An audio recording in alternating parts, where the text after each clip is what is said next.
Good morning guys. This is me CMA Lukman Hakeem, നിങ്ങളുടെ costing and FM ഫാക്കൽറ്റിയാണ്. നമ്മൾ ഈ video record ചെയ്യാനുള്ള റീസണ് കഴിഞ്ഞ കുറച്ച് ദിവസങ്ങളിലായിട്ട് പിള്ളേർ നമ്മുടെ എക്സാം സ്ട്രാറ്റജിയെക്കുറിച്ച് ഇങ്ങനെ ചോദിച്ചുകൊണ്ടിരിക്കുന്നുണ്ട്, കോസ്റ്റിങ്ങും FM കാര്യങ്ങളൊക്കെ.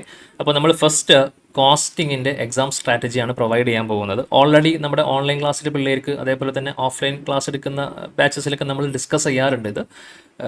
സോ ബാക്കിയുള്ള പിള്ളേർക്കും കൂടെ കിട്ടാൻ വേണ്ടിയിട്ടാണ് നമ്മളിത് പബ്ലിക്കലി യൂട്യൂബിലേക്ക് ഷെയർ ചെയ്യുന്നത്. സോ CMA ഇൻ്റർ ജൂൺ 2025 എക്സാം സ്ട്രാറ്റജിയാണ് നമ്മളിപ്പോൾ ഡിസ്കസ് ചെയ്യാൻ പോകുന്നത്. സോ എക്സാം പാറ്റേൺ നിങ്ങൾക്കൊക്കെ അറിയാവുന്നതാണ്. MCQ ആണ് നമുക്ക് 30 മാർക്കിന് വരാറുള്ളത്. പിന്നെ ഡിസ്ക്രിപ്റ്റീവ് ആണ് 14 മാർക്കിൻ്റെ 7 ക്വസ്റ്റ്യൻ, അങ്ങനെ 98 മാർക്കിന് ഡിസ്ക്രിപ്റ്റീവ് അല്ലേ. 98 + 30 മാർക്ക് 128 മാർക്കിനാണ് ടോട്ടലി നമ്മൾക്ക് ക്വസ്റ്റ്യൻസ് വരാറുള്ളത് അല്ലേ. ഇതെല്ലാവർക്കും അറിയാവുന്നതാണ്. ഈ 7 ക്വസ്റ്റ്യനിൽ 5 ക്വസ്റ്റ്യൻ മാത്രമാണ് നമ്മൾക്ക് അറ്റൻഡ് ചെയ്യേണ്ടതുള്ളൂ. ബാക്കി 2 ക്വസ്റ്റ്യൻ ഓപ്ഷണലാണ്, നമുക്ക് സ്കിപ്പ് ചെയ്യാം. 7 ക്വസ്റ്റ്യനിൽ 5 ക്വസ്റ്റ്യൻ മാത്രമേ കമ്പൽസറി ഉള്ളൂ. പക്ഷേ MCQ എന്താണ്, അത് സ്കിപ്പ് ചെയ്യാൻ പറ്റില്ല, അത് കമ്പൽസറി ക്വസ്റ്റ്യനാണ്. ഇതാണ് നമ്മുടെ എക്സാമിൻ്റെ ഒരു പാറ്റേൺ.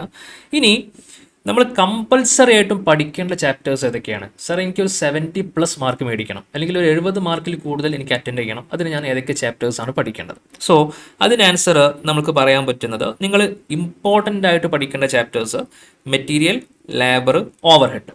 ഫസ്റ്റ് ഏരിയയിൽ ഞാൻ ഡിസ്കസ് ചെയ്യുന്നത് മെറ്റീരിയലും ലേബറും ഓവർഹെഡുമാണ്. അടുത്തത് നമ്മുടെ മെത്തേഡ്സ് ഓഫ് കോസ്റ്റിംഗ് പറയുന്നുണ്ട്. മെത്തേഡ്സ് ഓഫ് കോസ്റ്റിംഗിൽ നിങ്ങൾ പഠിക്കേണ്ടത് service costing, contract costing, process costing. ഈ 3 എണ്ണം നിങ്ങൾക്ക് കമ്പൽസറി നിങ്ങൾ പഠിക്കണം. പിന്നെ നമ്മൾ ടെക്നിക്സ് ഓഫ് കോസ്റ്റിംഗ് വരുന്ന സമയത്ത് അവിടെ ബജറ്റിങ്ങും സ്റ്റാൻഡേർഡ് കോസ്റ്റിംഗ്, ഈ 2 ഐറ്റം. പിന്നെയോ ഞാൻ CAS നമ്മുടെ കോസ്റ്റ് അക്കൗണ്ടിങ് സ്റ്റാൻഡേർഡ്സും കോസ്റ്റ് ഷീറ്റും കൂടെ നമ്മുടെ സ്റ്റഡി ലിസ്റ്റിലേക്ക് ആഡ് ചെയ്തിട്ടുണ്ട്. ഇത്രയും ചാപ്റ്റേഴ്സ് നിങ്ങൾ നല്ല വൃത്തിക്ക് പഠിക്കുകയാണെങ്കിൽ ഒരു 75+ മാർക്കിന് നിങ്ങൾക്ക് എന്തായാലും അറ്റൻഡ് ചെയ്യാൻ പറ്റും, ഷുവറാണ്. 75 മാർക്ക് ഈ പറയുന്ന ചാപ്റ്റേഴ്സിനായിരിക്കും നിങ്ങൾ എക്സാമിന് നിങ്ങൾ പ്രെഡിക്റ്റ് ചെയ്യേണ്ടത്. ഓക്കെ, സോ ഇതിൽ കമ്പൽസറി ഷുവർ ഷോർട്ട് ആയിട്ടുള്ള ക്വസ്റ്റ്യൻസ് ഏതൊക്കെയാണ്? ഈസി സർവീസ് കോസ്റ്റിങ്ങും കോൺട്രാക്റ്റ് കോസ്റ്റും പ്രോസസ് കോസ്റ്റും ബജറ്റിങ്ങും സ്റ്റാൻഡേർഡും നിങ്ങൾക്ക് ഷുവർ ഷോർട്ടാണ്. ഇതെന്തായാലും 2025 ജൂൺ അറ്റംപ്റ്റിൽ ഉണ്ടായിരിക്കും, ഷുവറാണ്. ഇനി മെറ്റീരിയൽ, ലേബർ, ഓവർഹെഡ്, ഇത് 3ഉം അതേപോലെ തന്നെ കോസ്റ്റ് ഷീറ്റും. ഇതാണ് നമ്മൾക്കൊരു കൺഫ്യൂഷൻ ഉള്ളത്. ഈ material, labour, overhead, cost sheet എന്ന് പറയുന്ന 4 ടോപ്പിക്കിൽ 3 ക്വസ്റ്റ്യൻ കമ്പൽസറിയാണ്. അതിലേതെങ്കിലും ഒന്ന് സ്കിപ്പായിരിക്കും, ബാക്കി 3 ക്വസ്റ്റ്യനും കമ്പൽസറിയാണ്. അപ്പോൾ ഈ 4 എണ്ണം പഠിച്ചു കഴിഞ്ഞാൽ നിങ്ങൾക്ക് അതിൽ നിന്ന് 3 എണ്ണത്തിനും ആൻസർ ചെയ്യാൻ പറ്റും. ഓക്കെ, അതിൽ കോസ്റ്റ് ഷീറ്റ് കമ്പൽസറി ആയിട്ടാണ് ഞാൻ കണക്കാക്കുന്നത്. എന്നാലും റിസ്ക് എടുക്കേണ്ട, ഈ പറയുന്ന 4 പോർഷനും നിങ്ങൾ പഠിക്കണം. അതിൽ നിന്ന് 3 ക്വസ്റ്റ്യൻ എക്സാമിന് ഉണ്ടായിരിക്കും. ഓക്കെ, പിന്നെ CAS ഞാൻ സെപ്പറേറ്റ് പറയാനുള്ള റീസണ്, CAS ആകെ വളരെ കുറച്ച് മാത്രമേ നമുക്ക് പഠിക്കാനുള്ളൂ. ഒരു ചെറിയ തിയറി പോർഷനാണ്. അത് പഠിച്ചു കഴിഞ്ഞാൽ മിനിമം 10 മാർക്ക് നിങ്ങൾക്ക് അച്ചീവ് ചെയ്യാൻ പറ്റും. കൺഫേം ആണ്, മിനിമം 10 മാർക്ക് അച്ചീവ് ചെയ്യാൻ പറ്റും. സോ ഞാൻ പറയുന്നു, ഇത്രയും ചാപ്റ്റേഴ്സ് നിങ്ങൾ വളരെ ക്ലിയർ ആയിട്ട് പഠിക്കുകയാണെങ്കിൽ 75+ മാർക്കിൽ നിങ്ങൾക്ക് അറ്റൻഡ് ചെയ്യാനും നല്ല സ്കോർ മേടിക്കാനും പറ്റും. ഓക്കെ, സോ ഇനിയും ചാപ്റ്റേഴ്സ് ഇല്ലേ? ഇനിയും ചാപ്റ്റേഴ്സ് ഉണ്ട്. മാർജിനൽ കോസ്റ്റ് എന്ന് പറയുന്ന ഒരു ഹെഡ് ചാപ്റ്റർ ഞാൻ മിസ് ചെയ്തിട്ടുണ്ട്, എനിക്കറിയാം. അതിൻ്റെ റീസണ്, മാർജിനൽ കോസ്റ്റിംഗ് എന്ന് കഴിഞ്ഞ കുറച്ച് അറ്റംപ്റ്റ് ആയിട്ട് 14 മാർക്കിൻ്റെ സിംഗിൾ ക്വസ്റ്റ്യനാണ് എക്സാമിന് വരുന്നത് അല്ലേ. ഇത് കൂടുതലും സെക്കൻഡ് ഗ്രൂപ്പ് ലെവലിലുള്ള ക്വസ്റ്റ്യൻസ് ആണ് എക്സാമിന് വരാറുള്ളത്. സോ പിള്ളേർക്ക് അത് കുറച്ച് ടഫാണ്, അല്ലാണ്ട് ആൻസർ ചെയ്യാൻ പറ്റാറില്ല, ഇഷ്ടംപോലെ സമയം മിസ്സാവുന്നുണ്ടെന്നൊക്കെ പറയാറുണ്ട്. സോ അതുകൊണ്ടാണ് ഞാനത് മാറ്റി നിർത്തിയത്. അങ്ങനെ അഡ്വാൻസ്ഡ് ക്വസ്റ്റ്യൻ ചെയ്യാണ്ട് തന്നെ നമുക്ക് ഈസി ആയിട്ട് ഈ പറയുന്ന ചാപ്റ്റേഴ്സ് വെച്ചിട്ട് മാർക്ക് സ്കോർ ചെയ്യാൻ പറ്റും. മാർജിനൽ കോസ്റ്റിംഗ് സ്കിപ്പ് ചെയ്യണം എന്നുള്ളതല്ല, കാറ്റഗറിയിൽ ഞാൻ മാർജിനൽ കോസ്റ്റിങ്ങിനെ ഇൻക്ലൂഡ് ചെയ്തിട്ടില്ല. That's it.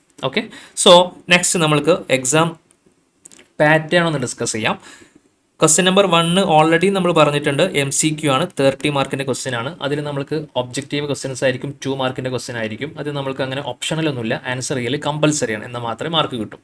സോ ഇനി നമ്മൾ ഡിസ്കസ് ചെയ്യാൻ പോകുന്നത് നെക്സ്റ്റ് 7 ക്വസ്റ്റ്യൻ എങ്ങനെയായിരിക്കും എക്സാമിന് വരിക. സോ ഒന്നാമത്തെ ക്വസ്റ്റ്യൻ നമ്മുടെ MCQ ആണ്, നമ്മൾ പറഞ്ഞു കഴിഞ്ഞു. ക്വസ്റ്റ്യൻ നമ്പർ 2 മുതൽ ക്വസ്റ്റ്യൻ നമ്പർ 2ൽ A പാർട്ട് ഉണ്ടാവും, B പാർട്ട് ഉണ്ടാവും. 14 മാർക്കിൻ്റെ സിംഗിൾ ക്വസ്റ്റ്യൻ എന്ന് പറയുമ്പോൾ അതിൽ Aയും Bയും ഉണ്ടാവും. 7 മാർക്കിൻ്റെ 2 ക്വസ്റ്റ്യൻ ആയിരിക്കും എക്സാമിന് വരിക. അതിൽ A പാർട്ടിൽ നിങ്ങൾ പ്രെഡിക്റ്റ് ചെയ്യേണ്ടത് മെറ്റീരിയൽ ഓർ ലേബർ, ഏതെങ്കിലും ഒന്ന് നിങ്ങൾ പ്രെഡിക്റ്റ് ചെയ്യണം. ഓക്കെ, B പാർട്ടിൽ നിങ്ങൾ പ്രെഡിക്റ്റ് ചെയ്യേണ്ടത് കോസ്റ്റ് ഷീറ്റ് ആണ്. സോ ക്വസ്റ്റ്യൻ നമ്പർ 2ൽ material, labour and cost sheet. Question number 3ൽ ഓവർ ഹെഡ് ആയിരിക്കും A പാർട്ടിലെ ക്വസ്റ്റ്യൻ വരിക. അതിലെ B പാർട്ടിൽ നിങ്ങൾ പ്രെഡിക്റ്റ് ചെയ്യേണ്ടത് cost bookkeeping. What is cost bookkeeping? Cost bookkeeping എന്ന് പറഞ്ഞു കഴിഞ്ഞാൽ നമ്മുടെ integrated accounts, non integrated accounts, അതേപോലെ തന്നെ പ്രോഫിറ്റ് റീകൺസിലേഷൻ, ഈ 3 ടൈപ്പാണ് കോസ്റ്റ് ബുക്ക് കീപ്പിങ്ങിൽ വരുന്നത്. അല്ലെങ്കിൽ ബാച്ച് കോസ്റ്റിംഗ് ആവാം, അല്ലെങ്കിൽ ജോബ് കോസ്റ്റിംഗ് ആവാം. ഇതിൽ ഏതെങ്കിലും ഒന്നായിരിക്കും മൂന്നാമത്തെ ക്വസ്റ്റ്യനിലെ ബി പാർട്ടിന് എക്സാമിന് വരും. അടുത്തത് ക്വസ്റ്റ്യൻ നമ്പർ 4. ക്വസ്റ്റ്യൻ നമ്പർ 4ൽ എ പാർട്ട് മെത്തേഡ്സ് ഓഫ് കോസ്റ്റിംഗിലെ സർവീസ് കോസ്റ്റിംഗ് ആയിരിക്കും, അല്ലെങ്കിൽ ഓപ്പറേറ്റിംഗ് കോസ്റ്റ് എന്നൊക്കെ വിളിക്കാറുണ്ട്. അതിലെ ബി പാർട്ട് കോൺട്രാക്ട് കോസ്റ്റിംഗ് ആയിരിക്കും. അപ്പോൾ ഇത് രണ്ടും ഷുവർ ഷോട്ട് ആണ്. ഇത് രണ്ടും പഠിച്ചു കഴിഞ്ഞാൽ ക്വസ്റ്റ്യൻ നമ്പർ 4 നിങ്ങൾക്ക് എന്തായാലും അറ്റൻഡ് ചെയ്യാൻ പറ്റും. ക്വസ്റ്റ്യൻ നമ്പർ 5ൽ process costing and join by product. So process കോസ്റ്റിംഗിലെ ഒരു സബ് ചാപ്റ്ററാണ് ജോയിൻ ബൈ പ്രൊഡക്റ്റ്. അതിൽ നിന്നായിരിക്കും ക്വസ്റ്റ്യൻ നമ്പർ 5ൽ എ പാർട്ടിന് എക്സാമിന് വരിക. ബി പാർട്ട് നമ്മൾ പ്രെഡിക്റ്റ് ചെയ്യുന്നത് സ്റ്റാൻഡേർഡ് കോസ്റ്റിംഗത്തെ ക്വസ്റ്റ്യൻ ആയിരിക്കും. 7 മാർക്ക് ഈച്ച് ആയിരിക്കും ഓരോ ക്വസ്റ്റ്യനും ഉണ്ടായിരിക്കുക. Next question number 6. ഇതാണ് ഞാൻ പറഞ്ഞത്, മാർജിനൽ കോസ്റ്റിംഗിൻ്റെ സിംഗിൾ ക്വസ്റ്റ്യൻ ആയിരിക്കും. എയും ബിയും അല്ല, സിംഗിൾ ക്വസ്റ്റ്യൻ്റെ 14 മാർക്കായിരിക്കും എക്സാമിന് വരിക. അത് കുറച്ച് ലെങ്തി ക്വസ്റ്റ്യൻ ആയിരിക്കും, നല്ല ടൈം കൺസ്യൂമിങ് ആയിരിക്കും. ഇപ്പോൾ ഫസ്റ്റ് ഗ്രൂപ്പിൽ മാർജിനൽ കോസ്റ്റിംഗിൽ പിള്ളേർക്ക് അത്ര തന്നെ അഡ്വാൻസ്ഡ് ആയിരിക്കില്ല. സെക്കൻഡ് ഗ്രൂപ്പിലാണ് അതിൻ്റെ അപ്ലിക്കേഷനും കാര്യങ്ങളൊക്കെ നമ്മൾ ഡീറ്റെയിൽഡ് ആയിട്ട് പഠിക്കുന്നത്. പക്ഷേ ഇവർ സെക്കൻഡ് ഗ്രൂപ്പിലെ ക്വസ്റ്റ്യൻസ് ആണ് കൂടുതലും ഫസ്റ്റ് ഗ്രൂപ്പിൽ ചോദിക്കുന്നത്. സോ നിങ്ങളതിൽ അഡ്വാൻസ്ഡ് ആണോ നിങ്ങൾക്ക് ട്രൈ ചെയ്യാം, സ്കിപ്പ് ചെയ്യണമെന്ന് പറയുന്നില്ല, പക്ഷേ അഡ്വാൻസ്ഡ് ക്വസ്റ്റ്യൻ ആയിരിക്കും എക്സാമിന് വരിക. That's it. Question number 7 A part budgeting ആയിരിക്കും, ബി പാർട്ട് CASൻ്റെ തിയറി പോർഷൻ ആയിരിക്കും. ഇതാണ് ഞാൻ CASൻ്റെ 7 മാർക്കിൻ്റെ ക്വസ്റ്റ്യൻ എന്ന് പറഞ്ഞത്.